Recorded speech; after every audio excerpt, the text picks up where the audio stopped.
Good evening, welcome along to this live and interactive Cheltenham preview with me, Sam Laurie, Lee Mottershead, Dave Orton and our social media man, Andrew Riley. Over the next 30 minutes or so, we'll be discussing the championship races at the festival.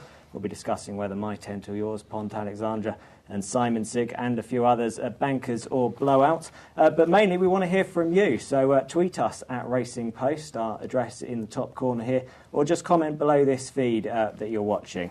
But Lee, I'd like to start first of all with the opening day feature, the champion hurdle.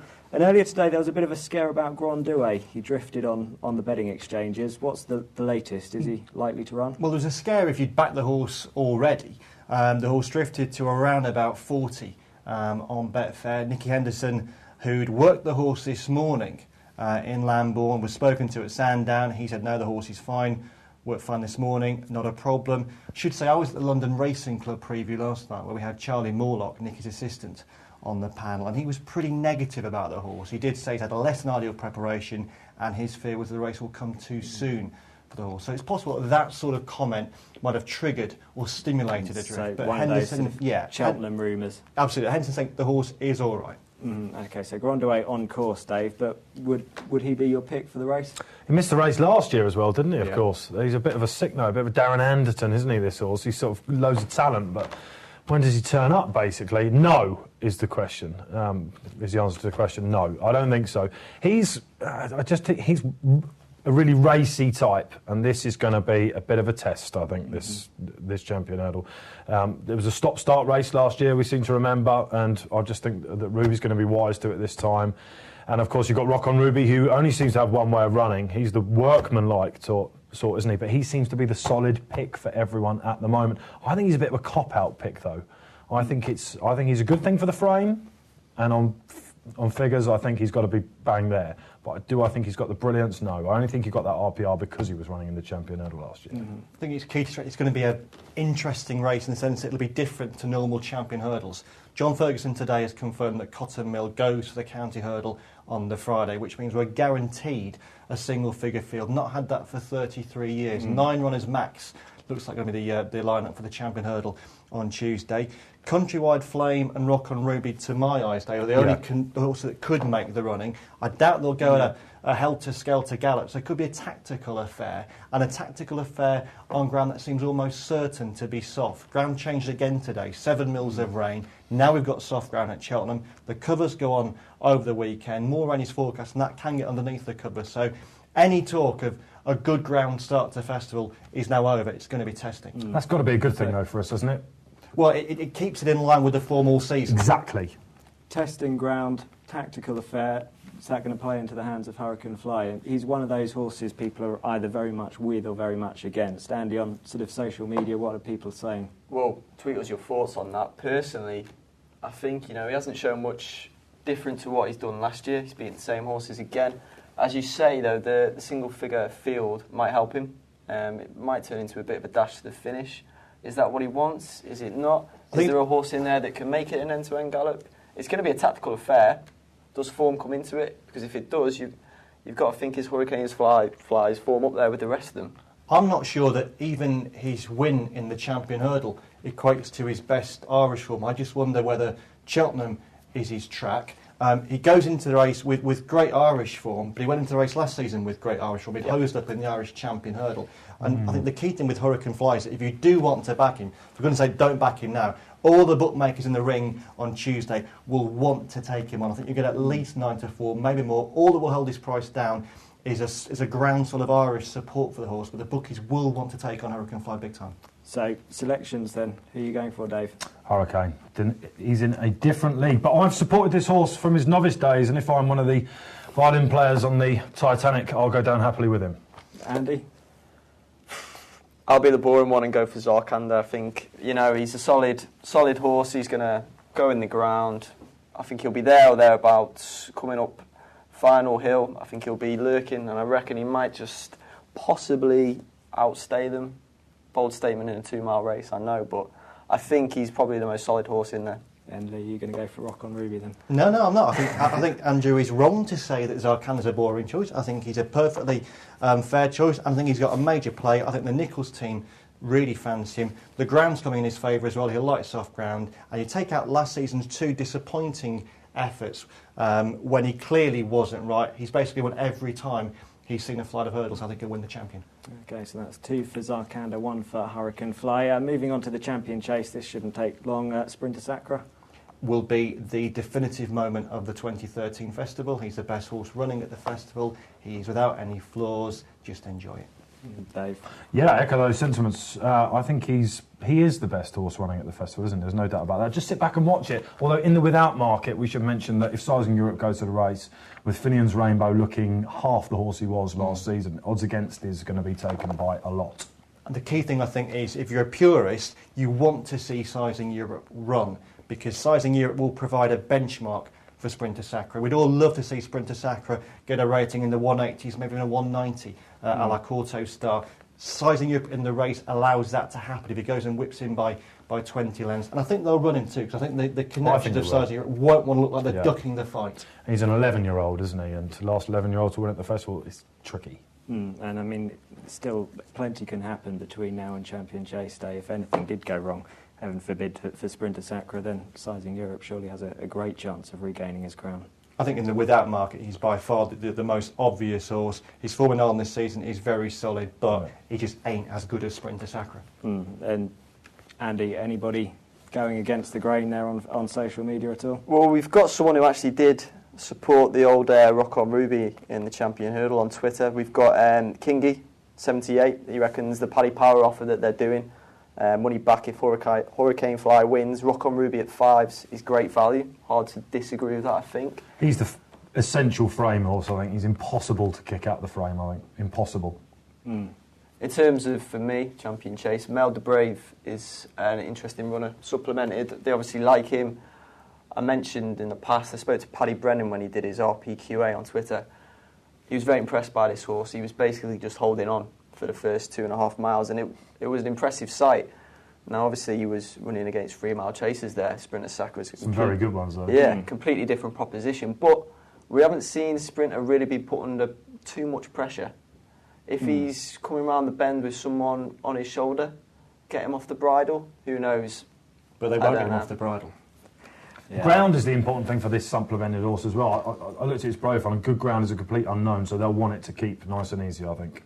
Okay, clutching at straws perhaps to see Sprinter Sacre get beaten. But one horse that there's been plenty of positives and negative comments about is Oscar Whiskey, who lines up in the Ladbrokes World Hurdle. What's your take on him, Lee? You with him, against him? I think I'm with him. I don't think you can say conclusively 100% that he is at his best necessarily in a testing 3-mile event, but I think he'll be good enough to win this race. I thought he ran perfectly well in the Cleve Hurdle last time. His form before that this season has been really good. His win at Ascot was devastating first time out.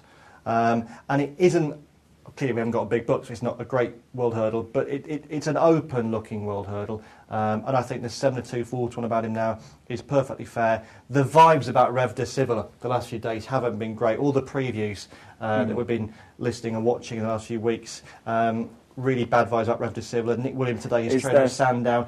He was fine about the horse, but he did stress we've not had much luck at Cheltenham in the past. He keeps saying that, doesn't he? He had a winner there today at Sandown, didn't he? So the odds going okay. The ground is going to be key for this horse, really. He has won on good ground, but some of his lesser RPRs, I think, have come on good ground. It was all about the ground last time in the Cleve, wasn't it? That simple. Should mention the tactics as well for Oscar Whiskey. I would have loved to have seen them at least try and ride him like normal, and maybe they're thinking we didn't want to bottom him for that day. But if you watch coming up the hill again, there was only one winner coming to the last, and the Rev kept finding that bit more as a wash with sweat that day as well, wasn't he? So it's probably slightly a better effort than it looked at the time. I haven't liked him in the run-up to this at all. I've started to like him because Monksland's gone, which is an absolute crusher for the race. We've now got Grand Cru, he's out. Wonderful Charm looks like he's going. He's coming in, yeah. An interesting horse too, in that he's coming here having won a Chepstow Novice Hurdle. He's rated 149. Yeah. He would have been thrown in potentially in the Coral Cup. Really interesting they're going for this race. 5-year-olds have quite a poor record on it, but this is a year where plenty can happen. I'm actually with Oscar Whiskey as it goes. I think he's a cracking each way bet, but I love the horse. I was there at Ascot in November when he won, and what a juggernaut performance that was. I just want to see them let him go, and hopefully the ground will dry up a bit. He stays for my money all day. And the ground needs to dry up for John Joe's horse, Get Me Out of Here, to run. Triple Cheltenham Festival second, but if we get soft ground, almost certainly he won't run, let alone win. And Andy, any thoughts on Twitter or social media? Yeah, Nick Seddon, 92, he wants to know what the guys think of Pedlar's Cross's chances in the World Hurdle. I'm lukewarm on him, actually. The second at Musselburgh in the conditions race that he ran in, which they put on especially for him, actually, that race. I mean, he sort of had to win it. I was lukewarm on him. From a back class point of view, I like it, but I've never been one that goes for back class, really. I'm not sure about him at all, really. I respect the back form to a certain extent, but going over fences has killed him for me, and I'll be surprised who makes the frame. Okay, it's an interesting race. A lot of these horses have negative vibes, don't they, leading up to the race. But for you, overall, then, selection? I'd be relatively hopeful about Oscar Whiskey. Okay, and Dave? Yeah, Oscar Whiskey, and I just think he's a solid one. I can see Solwit running into a place, actually. We sort of haven't mentioned him. He has got top class for him. He ran a champion hurdle not so long ago. He's unexposed at the trip. It was a good thing at the weights when he won last time at Naas, but I could just see him running into a place. I think around about 12 to 1 might be slightly overpriced. And Andy, your take? Oscar Whiskey, stuck in the mud, nowhere, not even placed. Don't fancy him. I love Pedlar's Cross, always have. Would have liked to have seen him back in the champion hurdle. 3 miles, Jason Maguire liked him last time out, said he felt like a world hurdle horse. The second's been stuffed from that Musselburgh race. Yeah, but come on, you've got to listen to the jockeys. He was sitting on the horse. He knows better than you anyway, Dave. Moving on, Get Me Out of Here each way. John Joe O'Neill horse. Why not? Matt Manus, at the prices, he might run into a place each way, 10s. So the ground's a concern. If it gets soft ground, John Joe was saying today, he probably won't run on soft ground. And the way that the weather's going, you say good to soft at best. Not a great each way bet then. Well, I mean, it's not running no bet at the minute, so you get your money back if you back him. I just can't see it. I think Oscar Whiskey's lucky that there's a smaller field. His class might get him through, but I just think a truly run 3 miles, he doesn't stay 3 miles. His class might get him through. The same could be said of Get Me Out of Here, though, and he hasn't managed to. He hasn't managed to get near Oscar Whiskey, has he? Yeah, but 3 times the price. He has got the festival form. I'll give you that. And actually, that's quite an interesting point because people have been punting out the big SPs, haven't they, with the potentially drying ground and the difference in the gear changes in these races for these horses that have been running on the slop all the year. As Lee says, it now looks like it is going to be easy ground. So I think those towards the top of the market look pretty solid to me. I just cannot have Pedlar's Cross. Well, moving on to the Ryanair chase, that looks one of the trickiest puzzles to solve at this stage leading up to the festival, partly because we don't know who's going to run. Q card, we're thinking is Lee. Yep. Sizing Europe, don't know. First Lieutenant, don't know. Riverside Theatre next in, and then Champion Court, Menorah. Higgins Rainbow still doubtful as well. Yeah, we got 11 in after the 6-day stage today. Q card looks almost certain to run in the race. I'd say only Sprinter Sackler coming out of the champion chase would cause a change of mind there. Fascinating horse, Q card. Twice this season he has looked very good indeed. The worry is the Kempton run, particularly the Kempton run if we do get soft ground again on Thursday. And I remember Joe Tizard in the Ascot Winners' Enclosure, he did suggest that he felt the horse had been benefited at Ascot by being able to get his own way out in front, but not being harried up front. Well, we're probably going to have a small field, so that might be the case again. I think he's potentially the best horse in the race and a worthy favourite. Just not sure I'd be backing him. Worthy favourite, Dave, but would you be agreeing with Lee, not a betting proposition? Well, the race pretty much revolves around the Irish horse at the moment as well, doesn't it? First Lieutenant. Is he going to go to this or is he going to go to the Gold Cup? It would be a massive surprise to me if they do run him in the Gold Cup. I think he will go here. Irish have never won this race, actually, and they've had some pretty good pokes. Whether he might just about be the best. I mean, if Sizing Europe went, he would undoubtedly be the best Irish hope that they've had ever in the race. Interestingly, with the Ryanair from a trends point of view, the top-rated horse has never won it. And Riverside Theatre last year, when he scraped home under that brilliant ride, became the first winner from the Ascot Chase to actually take it. That's against Q card to a certain extent. It almost suggests that has been a graveyard of horses. If you remember that Corto Star ran in that race before he lost out to Denman in the Gold Cup a couple of runs back. It's a tougher race than it looks. Q-Card's head carries to me. I was with him last time at Ascot. I think he would have won, despite Captain Chris whacking that fence. It's just something at Cheltenham in this sort of race. And don't forget, we've got a champion court with Jason Maguire on there as well, who's going to serve it up to him early. I think if First Lieutenant goes for this, he'll be the solid pick for many. I seem to be saying this all the time when we do Ryanair previews, but what about Alberta's run? Absolutely. This morning, you could have got 16-1 about Alberta's run. You can now get about 12-1. The ground is an issue. If it can dry out to good to soft, and no worse than that, I think he's a major player. He goes well fresh, got a wonderful, wonderful Cheltenham Festival record. He'll be absolutely prime for this race. And if he does go there on the day, a triple Cheltenham Festival winner, ridden by AP for John Joe O'Neill, will start a single-figure price. There's and no will doubt be a about serious that. player. Yeah, if you fancy him, back him now. Yeah, he's going to be a gamble. I can just see that. You know what it's like when John Joe gets these morning interviews, he'd have that little glint in his eye, and they're going to come for this horse, I think. And this is no better Ryanair than the Threes contest in the past. Very, very good point. And John Joe O'Neill was saying the other day at a press event that he just starts to come to form this time of year, the sun on his back, and he really loves the spring ground. Andy, what's the view on social media? Yeah, we've got Alex Lawson, 8. He wants to know the panel's thoughts on Manora. Loves Cheltenham. No one's mentioned him yet. Decent price. He's a bit quirky for my money, and has that Newbury run bottomed him out. I think at massive prices, there's lots. Again, it's one of those back class horses, isn't it? He didn't fire in the Arkle last year. He did go on at win at Aintree, and I just wonder whether Aintree might be his port of call again. There's also a good point here by Keith Powell touching on the fact that, we're discussing this race, we don't know who's racing in it. Keith Powell says final declarations cut-off point should be made at an earlier stage than it is now. Why? Do you agree now? 48 hours, not bad, is it? I'm just reading the questions, Lee. It's a tricky call, that. I mean, from a punter's point of view, now that it's non-runner, no bet, you don't care so much. And let's face it, these anti-post markets in the last 2 or 3 seasons, since we've had Mullins and the rest of them choosing festival targets so near the time, they have lost their lustre a little bit. I don't think there's going to be any contracting in any odds, so I don't really see that it makes so much difference. No, and the markets anti-post have been quiet because the festival markets on the day now are so strong. Yes. You need to be really confident that the horse that you're backing won't be bigger on the day to play now. A horse like Alberta, I think, will be shorter on the day, but most horses almost certainly won't be. And, you see all these bookmaker incentive offers we've had this week. Oscar Whiskey 6-1, Q-Card 5-1, Long Run 10-1. They're desperate to get business, and they will be on the day in the ring and in the shops. Yeah, it's a great time to be a punter, isn't it? Absolutely. Well, moving on to the Blue Ribbon event, the Gold Cup, on the Friday. We've been filming a little series with Alistair Down, where we've put a question to him each day. And the question today was, will the Gold Cup be dominated by second-season chasers? What's your take on it, Lee? Well, the start of the season, that absolutely looked like it was going to be the case. And the top 5 in the market, or 5 of the top 6 in the market in October were second-season chasers. And still now, we've got Bobsworth, Silvini Alcoconti and Sir Deschamps really vying for favouritism. Any one of those 3 could start favourite. Long Run seems to have been a forgotten horse.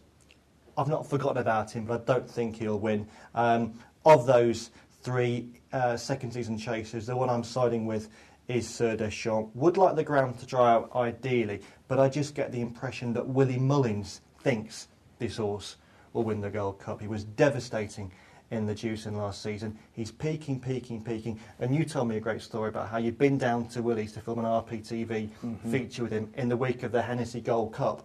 And was it you filmed 2 possible interviews? We had to film 2 answers, one whether he'd won the Hennessy and one in case he didn't win the Hennessy. And he was fine about doing things like that, but it's like you're not going to need to film a second answer because this horse will win the Hennessy. And out he came. Brilliant ride, wasn't it? And I think he'd be better again, a lot better again at Cheltenham. So would like to see good to soft ground for him, but I just think this horse will really, really peak at Cheltenham, and I think he's the one to beat. Something's got to give here, isn't it? Because we've got 2 horses that head the market that have won at the past 2 festivals. Yep. We've got Bobsworth, of course, as you mentioned him, who's delaying the race for me. For what reason? The layoff is a big worry. I can take it from a Christmas point of view. I can take it from a December point of view. A Hennessy point of view, I just cannot. And again, if you watch his jumping in the Hennessy, I was on him that day. He had an ideal sit on the inside, and he was workmanlike at times. His lack of experience is a slight worry for me in a race of this nature. This is not the RSA, this is the Gold Cup, and you've got 3 horses lining up behind him, including Long Run, who, I find it difficult to actually see him winning, but I think he's yet to be out of the first 3, is he? And he has been there and done it. The headgear is obviously slightly off-putting, isn't it? And Sam is not everyone's cup of tea. But Sir Deschamps, at the moment, just about ticks the box for me. I'm just against Bobsworth, head ruling heart very much. I think Silviano Conti is a huge player. Yeah. Andy, we're 2 for Sir Deschamps at the moment. Is that your view, and is it the view of people? I think the key horse for here is First Lieutenant. You know, if you look at his performance in the Hennessy and in the Irish Hennessy, you can possibly get a steer on the form there. Bobsworth, the layoffs are concerned, obviously. There's someone here, Justin Donny, agrees that Bobsworth has the best form. It's better than anything in the Gold Cup field. Matthew Swallow wants to know whether the panel would have fancied Flemenstar for the Gold Cup had he run. No. It all hinged on him winning over the trip in the Hennessy, and he didn't. If he had done, I think he probably would have won it because he's a monster, whether he was right or not that day. But tactically brilliant, wasn't it, Sir Deschamps? And it's just all about the one day for him. Yeah, he's going to take a lot of beating. I'm just, personally, I'll be backing Sir Deschamps with Silviano Conti, a very close second, and I will be having a saver on Long Run just in case it all goes wrong for them. I'll just be hoping that Bobsworth doesn't go in, basically. I wouldn't dismiss Captain Chris either. He almost won the King George. He's clearly a better horse than he was last spring when everything went wrong in January, February, March last season. But he's won a good race at Ascot this season. Might have beaten Q Card in the Ascot Chase last time. Yeah. He's one of those horses that gets forgotten about. He's underrated, but he's an Arkle winner who almost won a King George, represents a stable that picks horses very well indeed for the festival, and he's a pretty meaty price. Yeah, OK, well, he'll be a decent price for the Gold Cup. We'll talk about some that will be short prices now. These are the bankers and blowouts. Keep tweeting us your thoughts, writing comments underneath the live stream you're watching about who you think are the bankers and blowouts for this year's festival. But when I was looking on social media a little earlier, Andy, My Tent or Yours didn't have too many fans. Well, I'm having a quick look now. There's a lot of talk around him. We've got Liam Heavey, Bog Warrior, nice price, just need him to run. Very open race, the Gold Cup. Kingy, who disagrees, Sir Deschamps, along with the new one in the Neptune, my bets of the week. Both popular horses. I know you like Sir Deschamps. I'm not 100% convinced. Looking through, there's plenty of bankers, obviously, as you can imagine. Jeski being mentioned, Simon Sig, Quivega, My Tent or Yours, Overturn being mentioned as well. It's interesting, isn't it? The first day is full of a fair few short prices. My Tent or Yours, Simon Sig, Quivega, bankers or blowouts, Lee? I'd be certainly with My Tent or Yours. Well, rather all the Tuesday bankers, really. My Tent or Yours is running in a race in which recently Supreme Hot Pot's a habit of getting turned over, but he looks so good. 162. We said earlier, didn't we? When was the last horse 162 ran in this race? As Lee alluded to, Q Card would have been the highest rated 2 years back. He got stuff. Darlan, I think, last year was just about, albeit in an open race last year. Dungwib was the first of these cannot get beaten horses, which did. What price does he become backable, My Tent or Yours? I can honestly see him going 9 to 4. He's 11 to 8 with Labrooks at my last look. That's because they just don't want any business for the day. There will be bucket loads for these horses. There will be people going specifically with Euros just about this. If it comes off, they will not be able to put it in their socks or down their pockets. This is going to be a proper gamble, this. My position on the race is I will take him on. You're not going to get rich backing supreme favourites, no matter who they are. Was it 2004 was the last one? I know Back in Front was there, wasn't he? Brave Inca was another favourite, I think, as well. So you've got to go back a little while. I like Jeski against him. He's done nothing to put me off. The layoff is a slight concern with Jeski for me. The trainer knows the family so well, though. He wants decent ground. And if you remember Captain CB a couple of years ago, he hadn't run since November, and he was a second string as well. That was when Binocular was ridden by AP at the time as a 4-year-old. So I like him on a 2 against the field. I think Melodic Rendezvous could run into a place as well. But, and you've also got, Champagne Fever, Champion Bump winner, Dodging Bullets, Christmas Hurdle 3rd, River Meg, potentially a very good horse. Una 2 could be anything. Has been hosing up in Arnold. It's a seriously hot Supreme Novices Hurdle, and much better race. Yeah, I mean, it says a lot for how good My Tent or Yours has looked that he's so dominating the market. Absolutely. if I had to go against one in that, I would be against Dodging Bullets. Second season novice winning a Supreme novice, I can't have it. And there's something about his head as well. And I think if the ground had dried up, then maybe for him. But he's the one, I just think he's getting skinny enough now. I could have seen him around about 14 to 16 to 1. River Maid, you can't have at all. Peak Sue is quite interesting as well. Third in the champion bumper. But he would be reliant on a sound surface. It is a race full of strength in depth. What about Simon Sigg? I hope so. I mean, I know that all the romantics are saying overturn. But Simon Sigg, he's a grey horse. He jumps beautifully. He's got speed to die for. I think there's everything that's romantic about Simon Sigg as well. And the camp there, they're so bullish about him. You get the impression that they don't think there's a lot between him and Sprinter Sacre. Yeah, there isn't. Again, last night, Charlie Morlock at a London Racing Club was saying that had he gone in the champion hurdle, they think he probably would have won that. But they were thinking long-term about this horse's future career. There's £5 between him and Overturn on chase rating so far. Overturn the superior. But Simon Sigg, I just think, is a real top draw animal, and I think we could see something very special from him on Tuesday. I certainly hope so. I mean, I've actually been punting out an argument for saying that at this stage of the season, had he run it in that game spirit, we could be saying this is better than Sprinter Sacre at this time. He won the Neptune, let's not forget, something that Sprinter didn't manage to do in the Supreme, albeit an embryonic horse at the time. This is proper bet time, I think, this. The one slight doubt, and I heard that Derek O'Connor mentioned this point, who used to ride him in his point-to-points in an Irish preview, if he does make an error, then Overturn fans, I guess, are punting that out. He's got to meet them all perfectly. And I must admit, I have been a little nervy watching him, although at Kempton he was absolutely awesome. I expect him to win, and win very well. I can't have Overturn, he's a 9-year-old on that fact. When was the last 9-year-old to win? And RV Collegionaire is going to soften him up, I think, from the front. Yeah, I mean, that will make it, in some ways, a terrifying race to watch. With RV Collegionaire and Overturn going like the clappers from the front. It's been forgotten a bit about, I think, that. Whether RV can go with him, bearing in mind that he ran in an Albert Bartlett, if you go back to his novice season. However, I do think this is just going to be set up, and if he drifts on the day, I will be getting heavily involved. Let's just roll through a few others then. Just banker or blowout, Kivega. Oh, it has to be a banker. Yeah, it's a banker. Pont Alexandra. I'd be prepared to take that one on. For me, bears quite a lot of similarities with Boston Bob last season, albeit in a different race. Boston Bob was hailed as the best novice herder Willie Mullins had taken to the festival, costing an awful lot of money that last season. Pont Alexandra might win, but he's a 3-mile staying chaser of the future. Just wonder, there's so many good novice herders in that they might just do him for toe. He won the same prep race, actually, that Boston Bob did. And I mean, just look at the video. This is just about my nap of the week, I think. I'm just taking I believe in this horse. Even at the price? Well, I think he'll drift a bit, actually. Okay. I think at least one of the bookmakers will go 9 to 4, 5 to 2, these bookies wars that we've been talking about. Yep. And I'll be there to take that. Couple of David Pipe horses. Dinast, Ballynagore. Well, Dinast, which race is he running? We don't know, do we? I don't think he's an RSA chase horse. I think in a normal Arkle, and this isn't a normal Arkle, I could have seen him in a Racing Post Arkle Trophy. I think the Juice and Chase looks a safe play with him. I just don't know if he's a 3-mile grinder. There's a lot of, for me, similarities with Grand Cru last season. You look at the profile of RSA chase winners, they're essentially doer-staying chasers.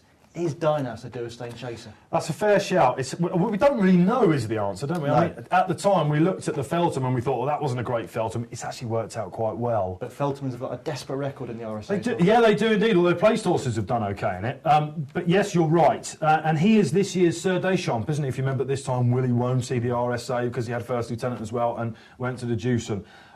I'm taking a really negative view on this. I don't think there's something quite right here. There cannot be. The RSA looks his for the taking to me because you look at the challengers against him, and I can see why people are expecting a potential upset in this. It's the one race which is baffling me now. That Andy, RSA, I can't get it. Andy, quite a split in opinion. What are people saying on the web? Dinast-wise, I'm just having a look now to see if we can find any. I mean, there's plenty of comments going back to the Neptune. A lot of people mentioned the new one, hasn't been mentioned yet. Should we be concerned by the bug going round? Of course you should. Yes. You have to, yeah. Yeah, I think he had a harder race than people gave him credit for last time out as well, and that was on bad ground. I just don't think he's got the class, the requisite class. Some people will point back to the fact that he beat My Tent or Yours in a bumper at Aintree, but I still just don't believe in him as much as some of the others. I'd be more positive. I thought he showed a really good turn of foot at Cheltenham last time, and Sam Twisten-Davies has said had he been able to ride the race again, he would have used that turn of foot to greater effect. But the bug in the yard has to be concerned, and they'd say the same thing, I'm sure. It was a proper trial, there's no doubt in that, but I can pick holes in his form actually as well, the new one. I mean, he beat a sick note on his comeback. The Cheltenham Run Village Vic, wasn't it, he beat? There's holes to be picked in that form. That Warwick race he won was a complete non-event, and then he's been beaten when he's come up against a potential top-notcher who we'll mention later. Back to Quevega as well. Toon Tipping wants to know what we think of Uni Artiste's chance in the Mares Hurdle. I suppose you're looking for value in that race, unless you're a big... Fred Winter winner, done nothing wrong in 2 starts back. She looks solid, but can you see her beating Quevega? I can't. Therefore, is there any juice in the price at 9 to 2? No. In the without market, that's quite an interesting market actually. That without market. If Swing Bowler goes for this, which I'm hoping she will, around about 7 to 1. I don't think they went quick enough for her last time out in the Betfair Hurdle, which seems a bit of a strange thing to say, but it wasn't a strongly run race actually. Something again that you're going to think about My Tent or Yours. I think this is a proper horse that we haven't still seen the best of, and 7 to 1 for me looks a decent odds. We've got a long run here who's telling us that Dinas's already been confirmed for the Deucin, so... Well, on Betfair he was around about 11 to 1 at the last look for the RSA. Everything points towards the Deucin, which is annoying me. But as far as we know, there's been no decision, has there, Lee? They've been saying they'll wait for the weekend. They'll talk about it. Again, there was a good joke last night around the lines of the rumour is that MC Pipe wants to run in one race, D Pipe wants to run in the other race, and the person who will decide is Mrs Carroll Pipe.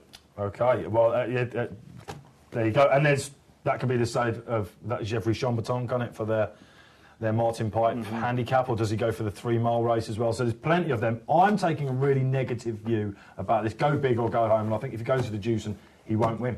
And just one more thing as well on Pont Alexandra. We did a Q&A with Willie Mullins himself on Monday night on Twitter.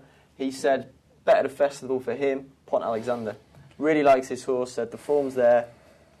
I mean, he's got Quevega, he's got Hurricane Fly. He said this was his best bet at the festival. He did say that with Boston Bob last season, and Lee's quite right to point that out. However, they are 2 different horses. I mean, this horse won a Grade 1 first time up. A lot of people have said, well, we can pick holes in that form. However, I mean, with Don Cossack falling or whatever, but Don Cossack's, I mean, he was stuffed at the time. I just think this is the second coming. If he says he's as good as the Hurricane, and as I've said, there's a few bigger fans out there than me or the Hurricane, that'll do for me. I think this will win, yeah. Time's running away with us a bit, so let's move on to the handicaps and just sort of selections, really. What's your handicap good thing, Dave? Whoa, that's a great question, isn't it? Love Pendra in the Coral Cup, although it's getting skinny enough now. I think the Tuesday races, again, a massive day the Tuesday. This will sink or swim for many punters. The JLT, 2 horses stick out for me. Cantlow, he's going to have to become Ben Salem, but he's arguably as good a horse as that over hurdles, who's the only horse in the last 10 years to carry over 11 stone. He's got the identical mark, sticks out like a sore thumb, plotted up for this, and I like Lock Bar in that as well. They're my 2-way plays, and I think I'll collect. OK, so a couple of handicap tips from Dave, and for you, Lee? Well, I've got 3 with a far less sexy than Dave's. I think Alderwood on the Friday, the final race of the meeting in the Grand Annual. Won the county last year for 139, only rated 140. He's not really had a chance to better his chase mark because he's been running on ground that doesn't really suit him. If the ground dries out a little bit, I think he has a huge chance.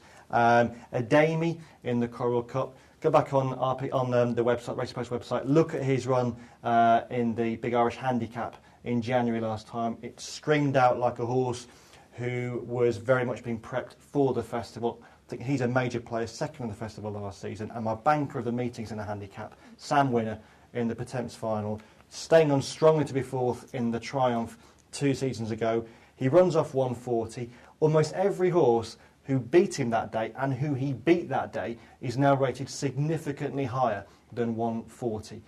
Could well be thrown in, and I think he'd be very hard to beat. Yeah, but he wasn't beaten for in a very good Triumph Hurdle a few years back. That's my point, yeah. The Nichols team certainly very keen on him at the recent press day that we filmed on RPTV. Andy, what people's views on the handicaps on social media?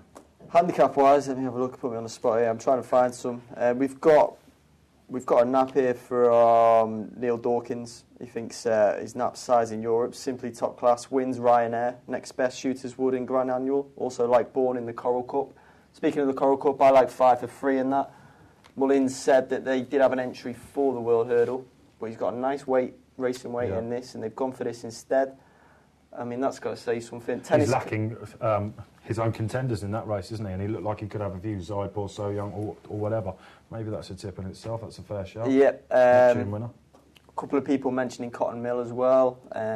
He looks too high for me at 150. I know that he might be next year's champion horse or next year's Aintree Hurdle horse, but he just looks too high. There's so many lurking in that county, I think. Plenty, actually. Well, you've thrown forward plenty of names. Let's just sum it all up. Naps for all of you.